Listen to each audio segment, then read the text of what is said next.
Yesu ngoma. Ndinda kudeedza nchiti kune basa kuno. Hakuna basa ririko. Nyaya ndakuvingisa, ndakudaidzira ndiya Senzeni. Iwo wakamitisa Senzeni. Unozvisa kuti Senzeni ane 18 ane under 18 years. Zvinosungisa under 18 haabatwi. Munyika muno hazvitenderwi kubata munhu ari pasi pe 18 years. Serious? Usanditaurira chirungu ka? Manje handizvizivi kuti Senzeni ndakamitisa kai. Hauzvizivi? Ndimudaidze izvozvi Senzeni auye pano. Ndimudaidze, ndinokuuraya kana akangoti hungu ndokuuraya iwe. Ndinokuuraya, unogona kuenda naye izvozvi. Sorry ipapo. Senzeni. Svika kuno. Nhasi ndinokuponda kana ukaita zvekutamba nini. Basa rekumitisa vana vanhu kuti uda kutotaura chirungu chiri serious serious here sekuri serious here. Killimore. Yes Senzeni. Ndiye Killimore. Ndiye Killimore.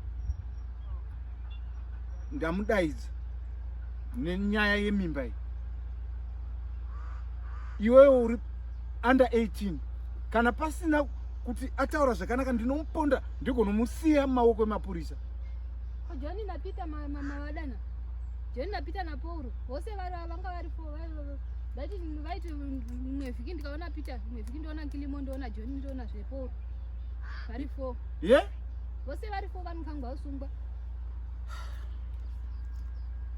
Chendako. Enda zvako. Ane ndepise kuri vanogwenda mapurisa. Uri benzi remunhu iwe. Unoziva zvaunoita? Dzakanyatso kuti kwesere njere dzako. Dzakanyatso kuti kwesere. Unotaura zvana Peter pana Killimore, nana John, unotaura izvozvo kuti Sekuru ndingazvizivi kuti handitauri izvozvo. Chibva pano. Ibva pano, imbwa munhu. John, Peter, saka ko zvinezvi ndasara ndava pamhene. Ndinoipomerani mhosva iyoyi. Ndinoipani. Vanongosungwa vose zvandindiri under age. Chibvapo.